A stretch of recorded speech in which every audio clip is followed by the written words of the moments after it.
The IPCRESS FILE TV series is now showing in some countries and will show in the U.S. on AMC Plus, and stars Joe Cole as Harry Palmer, Tom Hollander as Major Dalby, Lucy Boynton as Jean Courtney, David Dencik as Colonel Stok, and other great cast members as well. And today, our guest is Steven Saltzman.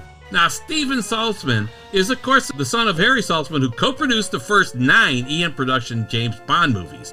But Harry Saltzman, in the mid-1960s, also produced the first 3 Harry Palmer movies based on Len Deighton's book, The IPCRESS File, Funeral in Berlin, and Billion Dollar Brain. Now, Steven is an executive producer of the 6-part TV series that is out now, The IPCRESS File. So there's the connection. Welcome to our show, Steven. Oh, I'm so glad to be with you, and especially to be back to Chicago, one of my favorite cities in the world. And I understand you like spies there. Yes, we do. We do. All right. We've been fortunate enough to preview the episodes, and we think they're terrific. And that any spy fan, any Len Deighton fan, any Harry Palmer fan should watch this series. So, Steven, tell us how you first became involved in becoming the executive producer of this ITV series, The IPCRESS File. Well, usually, these things start with a phone call. Uh-huh. And I got a phone call from Altitude, and one of my father's old friends, Sandy Lieberson, and actually Barbara Broccoli's office called me from Eon and said, Sandy Lieberson, who's also an ex-partner of Alan Ladd, who died last week, wants to reach out to you, talk to you about IPCRESS File, and can we put you in touch? So Barbara got my permission, and they reached me, and I was in Monaco at the time. As you may or may not know, Harry Palmer was created by my father, not actually Len Deighton, because Harry Palmer doesn't exist in any of the books of Len Deighton. Right, it didn't have a name. That's correct. So the reality was, they reached out to me, and originally it was going to be a film, and they wanted to remake the film. And about 6 months into the process, I received indication that given the way in which the world was going, specifically with a desperate need for content for streamers and the like, they wanted to know if I would have an objection that instead of actually redoing IPCRESS File as a movie, they would actually make it a 6-part series with a deeper story arc to actually go as deep as the book and do things. You can do things in television you can't really do in an hour and a half film. Yes. Because you can actually delve into a character. Uh-huh. And as you have seen, and yes. I don't know if we're allowed to give any of this stuff away, nope. But as all 6 episodes are actually available for streaming already, yes. I can say the focus was to get a little bit into the psyche of Harry Palmer as to why he actually wanted to do what he was doing. And as you saw, we tell with things like PTSD, we delve into his backstory, and those things are, in my mind, vital for allowing you to have a proper story arc. And it was really helpful for us, the viewer. I really liked that. Yeah, the backstory was terrific and so well done. Beautiful. How many episodes have you seen, Dan and Tom? I've seen all 6. Yeah. Okay, so I will explain something to you, which was, first of all, the key element for me was not to let anybody think we were doing a cheap version of James Bond. And from day one, Dad took the view that James Bond and Harry Palmer were 2 distinct types of characters. If I could say that one, James Bond was maybe more of a character who was non-fiction, whereas Harry Palmer always was set in believability and credibility. He was a working spy, working for the government with a paycheck and a salary, and had the same kind of problems that you and I have about transportation, about jobs, about finding the girl. And I think I said from the very beginning that as I really want to cherish my father's legacy and what he did there, and my family's legacy, was to make sure there was no overlap. And nobody could say, oh, this is a version of Bond. Because it really was important the 2 were separated. Yeah. And I think they absolutely are here. Yeah. Terrifically done too. I mean, Harry Palmer really is a guy in this series that you think, hey, I don't want to work weekends. I don't want to. No, I'm a regular guy. I'm a guy, like you said, Steven, with all the normal problems of regular people. So to me, we actually have a triple ante. So they had said that Harry Palmer was supposed to be the anti-Bond. And to me, that Joe Cole's portrayal of Harry Palmer was an anti-Michael Caine, but it wasn't a James Bond. Hey, Tom, I think that's a very interesting point. But I will say something to you else. And perhaps I shouldn't say this, but I will anyhow.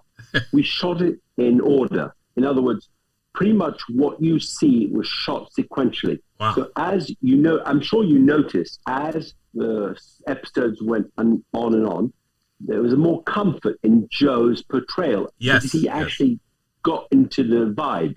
And I actually think he did not do an impersonation of Michael Caine at all. Not at all. Think he tried to make it himself. We took the view that we had to have something that was current for today. And as you can see, the same baddies are still the same baddies today. This was completely by accident, but that's interesting. The reaction is that I need the story to be coherent for somebody who started today and never saw the first IPCRESS File or Harry Palmer or Funeral Berlin or $1 Billion Brain. I needed to create something that stood alone today. And I feel to a large degree the team did it. Yes. I also needed to acknowledge the fact that UK or the English is a very class conscious, and depending where you went to school and depending which family you came from, as you can see by Lucy Boynton versus Joe Cole and the relationship between Dalby, who you immediately know is without question the chief executive of the situation. Yeah. Right. I absolutely felt it was vital to make sure that we kept in touch with this concept of class consciousness, which is why Hodge, who did Train Spotting, which is really a story in the same vein about class and where you come from, was sensitive to this concept of over-excelling when you shouldn't over-excel. As you heard the lines in the script, in certain times he said it shouldn't be allowed that he got a first in Cambridge or a mathematics. How is that possible? The son of a docker. The reality is that was something that was vital to give people a sense that the underdog can actually excel. Mm-hmm. Well, and you even see that too with Jean's character, right? And I guess even Maddox, because both of those, both of those characters come from classes that are, especially in the '60s, wouldn't have had as many breaks. Yeah, yeah. Look, Tom, there is no question that if you put just in the '60s, which is exactly what we did, and I think to a large degree we succeeded in being faithful to that epoch, there was a real glass ceiling for ladies. Mm-hmm. And there was a glass ceiling for people of color. Yes, right. Absolutely. And that's why you hear Maddox say you didn't expect a black guy to want you to listen to the blues or whatever he said to him when we went to the theater in Croatia and they were filming the scene of the American Embassy. My feeling really is that was the era. And as the audience was going to be important in America, I wanted to capture the fact that, in fact, this is a period when it was difficult being a black person. Yes. It was difficult being taken seriously as a young woman. Yes. And as you saw with the way we dealt with Alice, for instance, we made sure that we were surprising everybody by the role of the women, especially the nurses, for instance. And if you look and you think back about it, we empowered women from day one, not because we thought it was a cool trick, but because we felt they were underrepresented in society in the 60s. Yes, for and sure they were. And it came out well. Yeah. And you could see that, and it permeates really the entire series, and that's really cool. So, well, you also had to do an interesting balancing act there between having that come out and not sounding preachy, and I think you achieved that.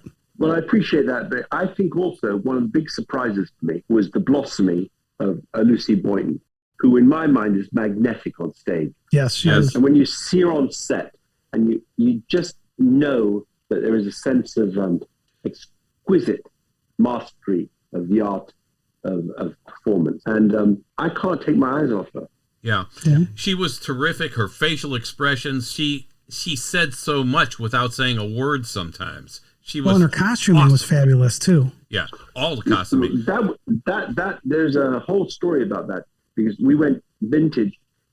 We really felt that as we couldn't have the budget to build sets and to do what other productions can do, we had to do things in locations where it existed. I love it. We could actually dress things and respect the era from the point of view of fashion. But the Telegraph in England this week ran an article about how the 60s fashion has been reinvigorated by the IPCRESS file. Wow. And I don't know if you know this, but the IPCRESS file was put side by side Peaky Blinders. Now, Joe no longer is in Peaky Blinders, but they ran it side by side, and they beat him in the ratings when they aired it this weekend. So I thought that was a really ballsy decision. Well, it certainly wasn't the decision of IT. It was the decision of the BBC. Okay. But the proof is in the pudding. And I hope, and I'll know next week, but I hope that people will come back and want to hear the next story. But, television is very strange now because you can look at it and binge it, like you were able to do it, or you can watch it terrestrially every week. Yep. So they measure things across a period of 5 days, and they give credit for whatever's watched. But I can tell you, they were very happy with the ratings. Oh, that's great. Yeah, I would imagine.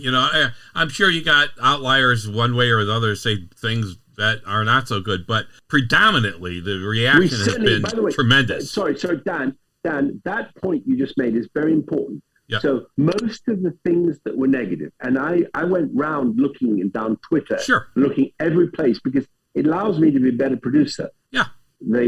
The bulk of the negatives to say was Joe Cole is not Michael Caine, was most of the criticism. That Michael Caine was much better as Harry Palmer. Yeah, but that was 1964. Yeah. And I need something that's today. And then when I looked at Twitter, and by the way, you should look at Twitter. Just type in IPCRESS file on Twitter, and you'll get all the comments. Most people say he got better and better and better. Yes. And I don't know about you, but I think he really did. Yes.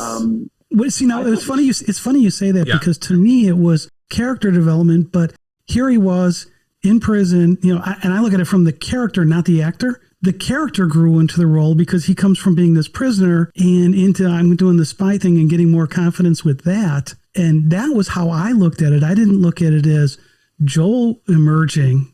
I just thought he was doing a good job showing the growth of the character. I think that's very interesting. I think also you have a character who was basically in dead-end street prison, and he knew he had to use the same street smarts he used for trading lobsters and for contraband. To actually, he was the contraband, and he knew when he asked him, he said, "What are you here for?" He realized that he was the currency of himself, and he had the power himself to actually improve his situation. Yeah, and that was the moment. Stephen, that was the moment I think you see, even in the very first episode, where he makes that transformation, where he's totally out of control in the prison, and when Dalby approaches him, and then you see that moment where he realizes it. He has power now, and what he has done can help him empower himself. I think you are constantly surprised at the depth of his resources, specifically when he went back and he hid the key under the rug. Yes. And that scene when he realized that man in front of him, Dalby, was perhaps a little bit underestimated by him. Yes. And he pulled back the locker drawer and he's there, said, "Give me the passport." And then he says, "Can I have my money at some point?" And I also think there is a kind of a human frailty to the condition of how Dalby, who is definitely loyal to king and country, had a moment of what I would call questioning himself because he fell in love. Mm-hmm. And I think all that scene is very credible as opposed to shooting somebody up after you kiss them. Yes. And I think that demonstrates, I don't think anyone can confuse Harry Palmer with a James Bond movie. No. But it's a bit like Crest and Colgate. They both are toothpaste. You know what I mean? Mm-hmm. These are both spy movies. Yeah. But they're not actually the same type. One is believable and one is incredible. Yes. Yep. Yeah. And I think that's the difference here. And I think some people, they wrestle with that because they're used to the Bond stuff and whatever. And I think this is the beauty of the series, is that it shows this as a different option in the spy world. And it's a real option. And it comes across as a real option, that this is real life stuff. I like it. Loved it. I like the scene in the church when they come out of church and Colonel Stok tells Cole he didn't really love her. Yeah. But he was in a relationship with her. Yes. But he had to say it. And there's a lot of parallels in the fact that he was this hardened KGB general who basically the relationship got under his skin, and I think there was a lot of realities there. Yeah. Well, so you talk about an anti-Bond. I mean, Stok was an anti-Stok from what we saw in the movie. Yeah. The movie versus now, especially in Funeral in Berlin. Yes. Yep. Oh yeah. He was special. Oscar was terrific in that too, but different kind of character. So after all these decades, from the 60s with Michael Caine to now, why was this the right time to bring Harry Palmer back to the public in this series? Well, that's a really interesting question. It turned out to be pretty good timing. Yeah. But I also felt the story had not really been told. If you read the book, you get a lot of background, but most people saw the movie and didn't read the book. Right. And I felt there was a lot of material. But I can tell you, without saying who they were, that several people had attempted prior to the final shooting script to write it, and they just couldn't break the back. And there were a lot of actors as well that wanted to do the role and just would not take the role due to the fact they didn't want to be compared to Michael Caine's performance. The same thing happened with the scriptwriters. It was really difficult for them to actually say, we'll take the source material and turn it into a credible entertainment spy movie or spy series for television and do it in today's world, as opposed to doing a pastiche of the past. And we waited maybe a year, and we had to fire different writers who just couldn't do it. They just gave up. Wow. And, rather than take a bad script, which is never a good idea, by the way, really, at the end of the day, the written word is everything. It was vital for us to actually get something that was coherent and based upon something that could garner an audience today. Wow. That's an interesting story with the writers and how long it takes and the different actors who didn't want to do this kind of thing, and how you successfully disassociated, really, Joe Cole's role as Harry Palmer with Michael Caine's. Tom and I were talking earlier that we watched it and we didn't think, we missed Michael Caine. We thought Joe was doing such a good job that, hey, we didn't even think of Michael Caine. That's good. That's brilliant. Did you like episode 6? I did not see 6 yet. I'm waiting because you told me this morning, I think sometime, that here's this article on episode 6 and it's going to be different. Tom saw it. I didn't want to see it yet. Yeah, so I'll try to couch my answer so I don't give anything away to Dan. Or anybody. Yeah, or anybody. But for me, episode 6, I saw that and I was like, there's no way they could have put what you guys did for the ending in the TV series in the movie at the time that the movie came out. And I agree with that, and especially because of what happened in 63. But I will say, and I'm sure you agree with me, that there were 2 great moments that recognized the original film. That was the coffee scene in episode 1, and was what I would say the dispatch in episode 6. The dispatch? Dispatch, as in the acting of Joe Cole and in his actions. Okay. Yes. Is that clear? Yes. Yeah. No, I would agree with you there. And that was 100% done specifically as a recognition of the origin of what we were doing. Yes. Yeah. Well, you had that. You had the glasses, the glasses, and the blur. Yeah. Yeah. His vision of the woman on the bed blurry, and he puts his glasses on. It becomes clear. Yeah. That was terrific. That was cut last week on the ITV for some reason. I didn't know why they cut that. Oh, it was on what I streamed. We saw it. I know, but it was not on the broadcast. Oh my God! Really? Oh, I liked it. I did too, and immediately I must tell you. Immediately, I called and said, "Why did we cut that scene?" Good. There is a thing that's important here, and that is that this whole series had to be coherent for now. Mm-hmm. Yeah, needed to actually. I always called it. It's like The Crown with spies.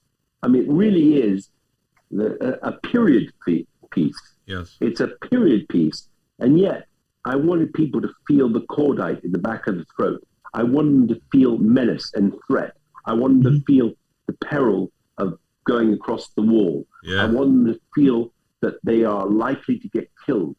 And I really wanted the character of Harry Palmer to actually feel threatened. Because if you think about Bond, with the exception of the last Bond, yes. Bond has always just been able to do a Batman and get out of anything.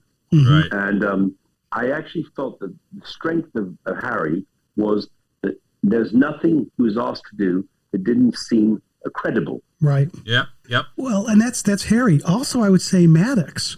And I said for the episode 6, I don't think episode 6 you could have done back in 65, but Maddox's character was very on point with his background and why he. What about the evangelical general? I was actually upset when he gets upset when he's told by the administration that he can't build nuclear weapons he wants to. Well, that seemed on point too. That's true. But I just love Maddox's story there because at the time when that book came out, that was hot. I mean, you took that story that was totally period from what happened in his backstory. And again, for those of you who haven't seen this yet, you'll get it. I thought that was fabulous as well. Yeah. I actually feel that you have the benefit of time passing allows us to do things in the story that, as you so well point out, we couldn't have necessarily done 65 or 64. But I would say also, I don't think you do Live and Let Die today. That's true. Yep. That's true. I mean, it would be viewed as totally non-politically correct. Yes, right. Yes, right. Yeah, there's a lot of things today you couldn't do that were done in the 60s. But like vice versa too. Like there's some things that you're doing now that, like Tom said, couldn't have done then. So this is exciting. And I think you've said what the important pieces are here when you said it all started from writing, right? That writing was the basis of the whole thing. But obviously getting the cast together, getting the directors together, as you said, was tough. You had to go through a process and a long process to do that. So as your role as an executive producer, what kinds of things do you do and what did you get involved in here? It's always interesting to know that. And I think people would love to hear it. Well, as this was filmed during COVID, yeah, you couldn't actually be on a set. So what would happen is we would film something. I'd see all the call sheets. I'd see the scripts. I knew all the paperwork that was being done. And I knew what they were filming and where they were. And then we would get 3 or 4 days later the actual dailies or the rushes, which allows us to see the bits and pieces that had just been filmed earlier that week. And then we would send our comments for performance and filming back to the crew. So one of the comments that I've seen pretty widely in maybe 3 or 4 places is they say, you can clearly see this was shot during COVID restrictions because of the social distancing of some of the characters. But it was very difficult because we had to develop a new way to film and to actually produce because the producers, none of us were able to be on the set. Wow. There was such a COVID fear was any member of the cast catching COVID before their acting was complete. Because then what do? If Joe Cole or Hollander catches COVID, you can't replace him. So we were so sacrosanct about the way in which we kept the COVID bubbles to protect everyone from getting infections that we had to develop a new way to film. And that was really a very, very small group. And if you look, because you'll be able to tell when you look at the film, we had 2 cameras shooting 2 angles of every scene. Yeah. So that we could actually have the choice of where we want to take it. But it was extraordinarily complex because none of us had actually made films this way before. Usually you're there, you can talk right now, then and there, but we were one step removed and it required us to actually really, it felt like gardening with rubber gloves. So did you have to, were there then lots of retakes? You see the dailies and you're like, yeah, that's not going to work and we've got to redo that? Or yeah, did it extend the process? I would say it certainly did. I drove to Croatia and I'm actually visible, but the scene I did was cut out. I was actually in a scene in the Lebanese souk as a market store holder. And what I can tell you is that there was an ensemble effort, and they had to learn to make films in COVID times. Wow. Which is interesting when you think about the theater scene when they're in the nightclub scene. Yeah, right. Yeah. Because that didn't look like there were distancing in there. That was shot in Croatia, right in the beginning of the trip from Liverpool to Croatia. And if you look on the outside, it was a Turkish restaurant takeaway, and he was playing backgammon as well outside first with the cook or the chef or whatever. And it was the same place. But between you and me, I thought the scenes of hopefully Berlin behind the wall and in front of the wall were extremely well represented in Croatia. I was quite surprised. And the inside set that most surprised me, or two inside sets that most surprised me, I loved the Air Force base, military base in Croatia, which really was very useful. And I loved this theater that was tricked out to be the American Embassy in the UK. Wow, that's cool. Because that was a theater in Croatia. And it looked empire, it looked really federal, and it looked like Grosvenor Square in London. I mean, I've been inside Grosvenor Square, and it just worked well. Yeah. But I actually think Maddox is a phenomenal actor, and I love his voice. I love the way he's a DJ, you know. Oh, really? Okay. Yeah.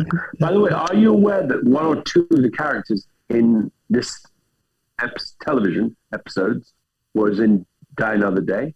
Stok. That was No Time to Die, not Die Another Day. Oh yeah, No Time to Die. No Time to Die. That's what. Right. Yeah. Okay. Yeah. David Dencik. Yeah. Right. Yeah. Wow, another little Bond connection there. I sat with Barbara. Yeah. I'll tell you this. I sat with Barbara before we started production. Because at the end of the day, Barbara put me in touch with them to do it. Yeah. So I thought that was a great thing. Yes. And I'm also grateful. Barbara sent me a message the week before telling me how pleased she was. She'd seen the trailers. It couldn't have been more cordial and kind. Remember, I've grown up with Barbara from day one. Yes. But I had a bit of anxiety because, as you know, my sister died when she co-produced the first 4 years with me. Yes. Because before we actually went before cameras, we did all the casting, all the scripts, all the productions, all the storyboards. So there was an enormous amount of pre-production before first frame went through the camera. And I can say to you, Barbara specifically said to me, Steven, you've got this, you've got to do this. And she was so supportive. And I know she was having her own challenges with COVID and the release of the picture and the fact they locked it and all the things that she did.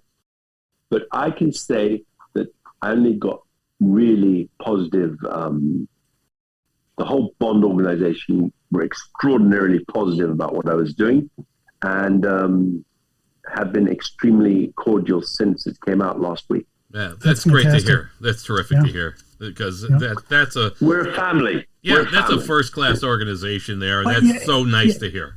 And everybody you talk to who's worked on Bond always says it's a family. Yeah. So, it just is. It's just terrific to hear. It just is, you know. All right. I can tell you, okay, now I'm going to say something to you. You've got to understand at the time when Bond was out, the idea of my father making this film was not enormously well received. Yeah, looked at as competition, right? Yeah, right. But that is not the case today in any stretch of the imagination. And I think when you look at the two things side by side, the only thing that linked them, and they're both spy stories. Yeah, different products. But I really don't think there's really competition at all. You know, people want to go see James Bond. By all means, they should. Yes. And if people want to see a story like Tinker Tailor Soldier Spy or Spy These People, whatever it is, they will go and see a different thing. I think the Harry Palmer series and the Harry Palmer character is completely different to James Bond. Absolutely. No question. Different product. You know, but interesting in its own way, right? So, like you're saying, it's not really competition. It actually expands the pie, really, of the spy movie pie. Look at when I think about the actual storyline that we are selling in IPCRESS File, it's all remarkably believable. Mm-hmm. None of it is super real. There's no flying, disappearing cars. There's no green screens. It's all shot as you see it. I honestly feel that it's a tale. And given the situation today in the world, historically and factually, it's almost newsy. You know, there's a kind of sense that, can you believe that the baddies were the baddies in '64 are still the same baddies we have today? Yeah. Isn't that something? It's very true. And it's a bit sad, but at the same token, we only kind of mirroring the crisis of today is really the same crisis back in '64 that they feared. Nuclear annihilation, mystery behind the Iron Curtain. Yeah. What are the Russians up to? Those are the same questions that we have right now, today. Yes, absolutely. Yep. Very topical. Same issues, right? So, you said something earlier that I want to go back on. When did you guys start working on this at all? Because, I mean, you talked about that. It's been a while. To be honest with you, 5 years ago. Okay. Okay. This started 5 years ago at a breakfast in Soho in London when I was called up after this phone call. I went to meet Will Clark at a meeting. And what we have today and what we discussed then is quite separate, because we really have now got a show that is much more thought through. At the time, the idea was, let's take and make IPCRESS File, the motion picture, and reboot it with another version of the same film. Yeah. Now I believe we have 6 episodes of really good television.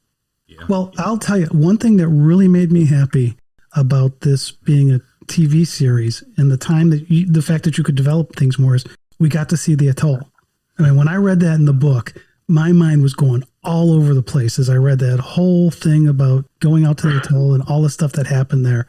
And you couldn't do everything, but still it was great that you guys were there. You kept enough of what was there in the book that I was just like, yes. Yeah, and the much deeper character development, too, that you have the option for in the series versus the movie.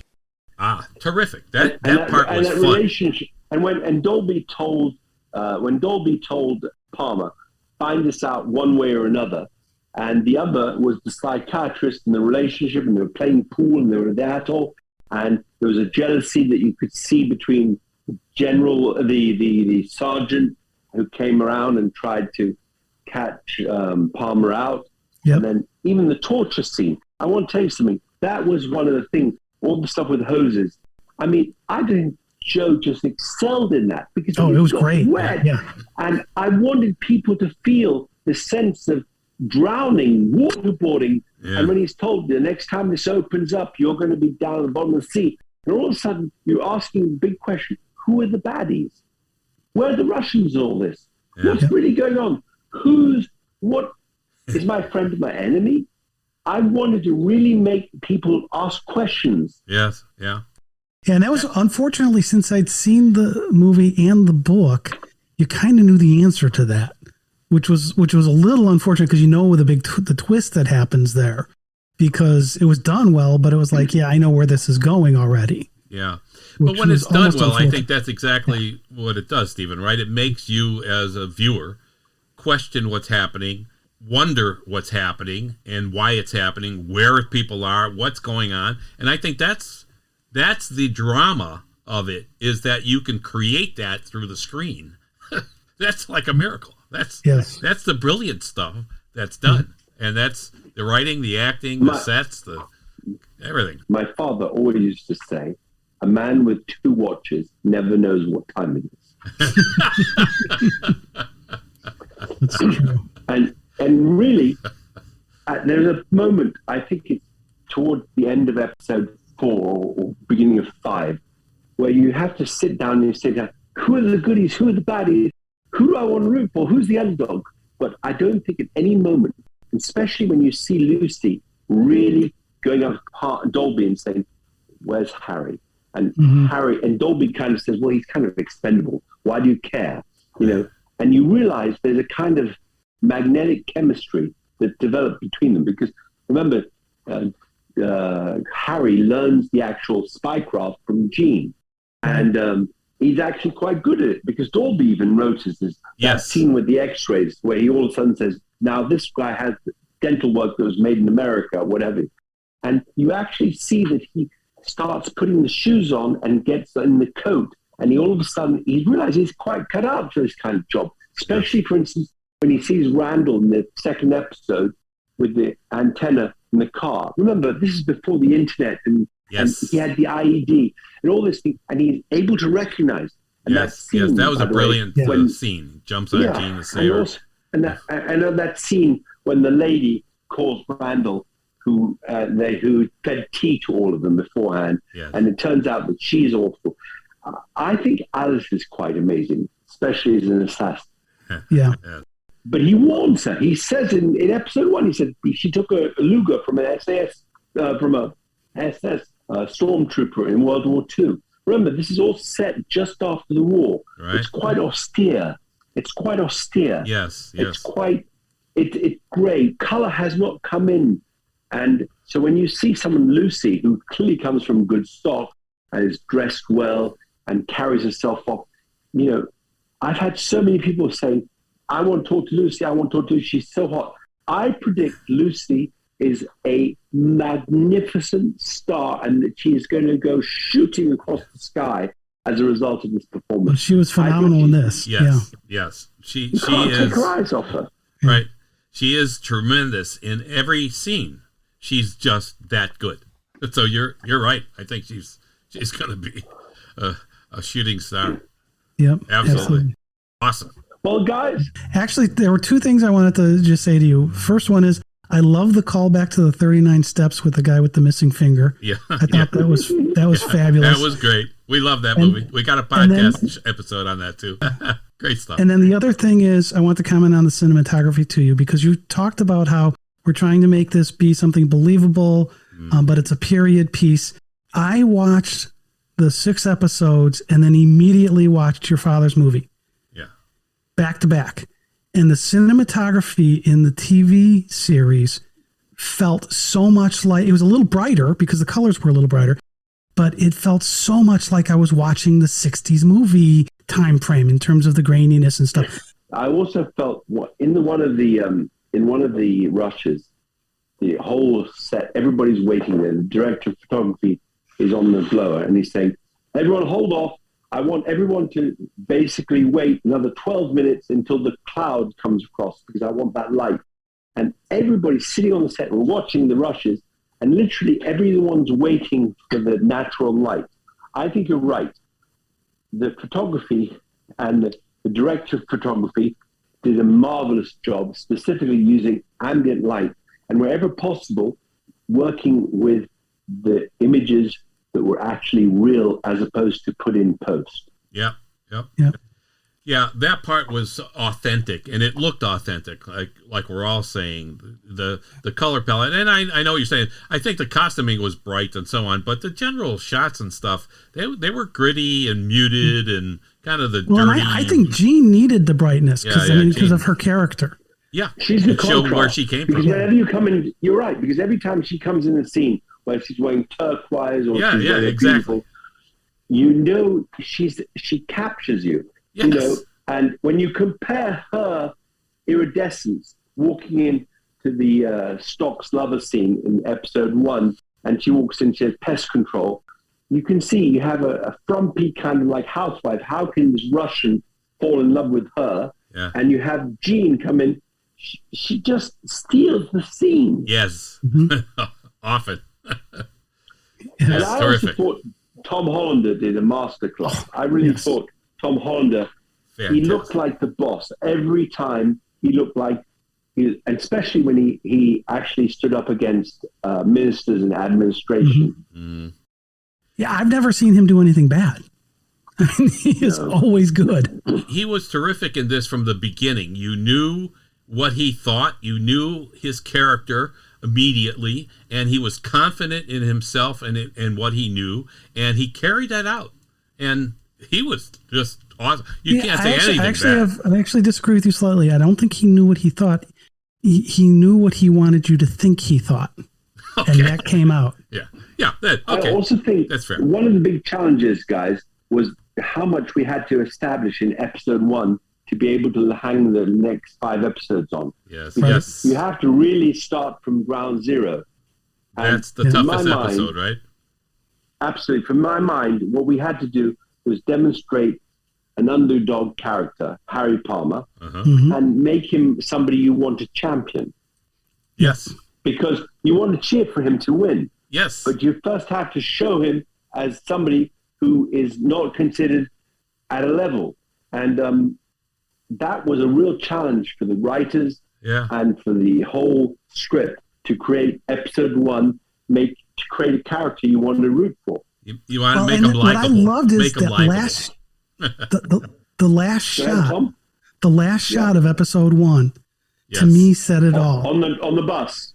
When he's got that napkin or whatever it is, he's got the cup in it. And he's got this fingerprints. You're like, this guy's got it. Yeah. he's figured it out. Yeah. He's good. In fact, that one of the challenges, without question, was to be able to go to breaks and the end of series and episodes with cliffhangers every time. Oh, one more thing I want to add. Okay. Yeah. I love the fact that we all agreed to make Harry a foodie. Yes. And as you saw, we didn't do the same thing that they did back then. Right. But he didn't go shopping for mushrooms, but he was interested in good coffee. He likes Egg Benedict. And we had that wonderful scene in the restaurant where he ate, and don't forget the best order, when Dalby said, "We'll have the best of everything." Come on. My friend and I will settle for the best of everything. That's how Dan and I are. We want the best of everything. Why not? That's why we got you on the show. Thank you so much. You say the nice things. Hey, thanks, Steven, for joining us today. This has been tremendous fun. This is terrific. A lot of great insights into the background on the IPCRESS file. Thanks. And thank you. And maybe you can watch it when you get it in America. At some point, it'll be, I believe, on the AMC channel. Yeah, AMC Plus is getting it, and they're saying in the spring, coming soon. I like the fact that you're ahead of the game at the Spy Movie Navigator. Me too. It's fun to be ahead of the game. Yeah. And by the way, I want to tell you one last secret. Okay. You are my first podcast. So. Well, we appreciate Holy God. I had a lot of fun. Steven, this has been terrific fun. We would love to have you back again to talk about some Bond stuff and your experience. I think that would be a fabulous story for everyone. I would actually like that too. So Tom, wonderful to speak to you. Same here. It's fabulous. Yes. Thank you so much, Steven. Appreciate it. We appreciate it tremendously. Thank you so much. All the best. I'm glad you had a chance to see it. All right, ciao. Take care. Thanks. Ciao. So, if anyone has any questions on the IPCRESS File TV series or on the first 9 James Bond movies that Steven Saltzman's dad was involved in and Steven knows a lot about, let us know, because we're going to have Steven back on a show. We'll ask him your questions, so just send us an email at dan@spymovienavigator.com and we'll assemble the questions and ask Steven. So, terrific stuff. Again, lots of fun having Steven on the show. That was fabulous. That was great. Yeah, it was. This has been Dan Silvestri, Tom Pizzato of SpyMovieNavigator.com and our show, Cracking the Code of Spy Movies. Subscribe to our show today. Please share the info on our show with your friends through your own social media posts. Follow us on Facebook, Twitter, and Instagram too. And also check us out on YouTube. Some fun videos. Thanks for listening. We appreciate it.